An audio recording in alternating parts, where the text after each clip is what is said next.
വൈശാഖ ലെൻസിന്റെ സംവിധാനത്തിൽ Sancho Joseph രചന നിർവഹിച്ച് ഷറഫുദ്ദീൻ, ഐശ്വര്യലക്ഷ്മി എന്നിവർ കേന്ദ്ര കഥാപാത്രമായി റിലീസ് ചെയ്ത ഹലോ മമ്മി എന്ന സിനിമയെക്കുറിച്ചാണ് ഇന്ന് സംസാരിക്കുന്നത്. ഒരു കോമഡി ഫാന്റസി ഹൊറർ ചിത്രമാണ് ഹലോ മമ്മി. ഒരു നല്ല ചിത്രം തന്നെയാണ് ഇത്. ഹിന്ദിയിലിറങ്ങിയ സ്ത്രീയൊക്കെ പോലെ കണ്ടാസ്വദിക്കാവുന്ന ഒരു ചിത്രം. ഏറെക്കുറെ ചിത്രത്തിന്റെ പ്ലോട്ടൊക്കെ ട്രെയിലറിൽ നിന്നും മനസ്സിലായി കാണും. വെറുതെ ഇതിന്റെ പ്ലോട്ട് പറഞ്ഞ് നിങ്ങളുടെ ആസ്വാദനത്തെ മുഷിപ്പിക്കുന്നില്ല. തിയേറ്ററിൽ അനുഭവിച്ചറിയേണ്ട ഒന്ന് തന്നെയാണ് അത്.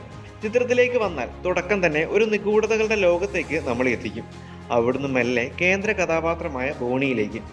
എവിടേക്കോ പ്രേമത്തിലെ നമ്മുടെ ഗിരിരാജൻ കോഴിയുടെ പ്രകൃതം തോന്നിപ്പിക്കും വിധമായിരുന്നു ആദ്യ പകുതിയിൽ ഷറഫുദ്ദീൻ. അത്യാവശ്യം ചിരിക്കാനുള്ളതൊക്കെ ചിത്രത്തിലുണ്ട്, പ്രത്യേകിച്ച് ആദ്യ പകുതിയിൽ. ഒരു വൈബിൽ ആദ്യ പകുതി അങ്ങ് കടന്നുപോയി. മമ്മിയും മോളും ബോണിയൊക്കെയായി. പക്ഷെ രണ്ടാം പകുതിയിൽ ചെറിയ രീതിയിലുള്ള വലിച്ചിൽ അനുഭവപ്പെട്ടു. ചില സീനുകൾ ഓവറായിട്ടും, പ്രത്യേകിച്ച് ജോണി ആന്റണി വെള്ളം അടിച്ചിട്ടൊരു സീനുണ്ട്. അവിടെയൊക്കെ കുറച്ച് ഓവറാക്കി ചളമാക്കിയോ എന്ന് തോന്നിപ്പോയി. എന്നിരുന്നാലും പടത്തിന്റെ മൊത്തത്തിലുള്ള ആസ്വാദനം എടുക്കുമ്പോൾ ഇതൊന്നും ബാധിക്കുന്നില്ല എന്ന് തന്നെ പറയാം.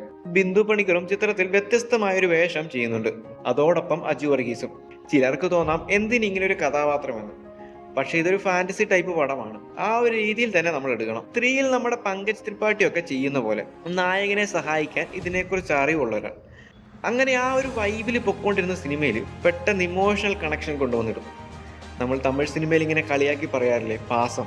അങ്ങനെ ഒരു പാസം ഒഴിവാക്കി, അല്ലെങ്കിൽ ഏതെങ്കിലും ഒരാൾ ഇമോഷണൽ കണക്റ്റഡ് ആയിട്ടുള്ള രീതിയിൽ, ഫാന്റസി ആണല്ലോ ഇത്, അതുവരെ വന്ന മൂഡ് പെട്ടെന്ന് അങ്ങില്ലാണ്ടായി.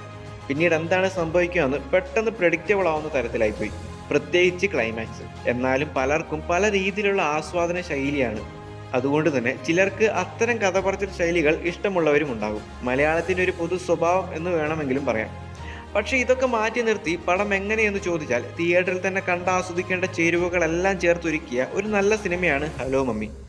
മലയാളത്തിലും ഇത്തരം സിനിമകൾ വരണം. മറ്റ് ഇൻഡസ്ട്രികൾ ഇത് പണ്ടേ ചെയ്തു കഴിഞ്ഞ ജോണറാണ്. മലയാളത്തിൽ ഇങ്ങനെ ഒന്ന് കാത്തിരിക്കുകയായിരുന്നു. ഇനിയും ഇത്തരം സിനിമകൾ മലയാളത്തിൽ വരണം. എന്തിന് മറ്റൊന്ന്, ഇത് തന്നെ വീണ്ടും വരും. അതായത് മമ്മി ഒരു വരവ് കൂടി വരുന്നുണ്ട്, സെക്കൻഡ് പാർട്ട് ഉണ്ടാവുമെന്ന് കാണിക്കുന്നുണ്ട്. ഹൊറർ എന്ന് പറഞ്ഞത് കൊണ്ട് തന്നെ പ്രേതമുണ്ടാവും, കാണണ്ട എന്ന് കരുതണ്ട. ഇവിടെ രൂപമല്ല നിങ്ങളെ പേടിപ്പിക്കുക, സൗണ്ടാണ്. അതുകൊണ്ട് അതൊക്കെ മറന്ന് തിയേറ്ററിൽ തന്നെ ചിത്രം കാണുക. അതുപോലെ ചിത്രത്തിന്റെ സൗണ്ട് ഡിസൈനിങ്ങും എടുത്തു പറയണം. അതുപോലെ വില്ലനായി വന്ന കഥാപാത്രവും. ഇത്തരം ചിത്രങ്ങൾ വിജയിപ്പിച്ചെങ്കിലേ ഇനിയും ഇത്തരം കഥകൾ എഴുതാൻ ധൈര്യം കിട്ടും. എന്ന് വെച്ച് മോശം സിനിമയാണെങ്കിലും പോയി കണ്ട് വിജയിപ്പിക്കണമെന്നല്ല. ഇതൊരു നല്ല സിനിമയാണ്, ഫാമിലി ആയിട്ട് കണ്ട് ആസ്വദിക്കാൻ പറ്റിയ പടം. ഈ ചിത്രം കണ്ടവരാണ് നിങ്ങളെങ്കിൽ നിങ്ങളുടെ അഭിപ്രായങ്ങളും പങ്കുവയ്ക്കുക.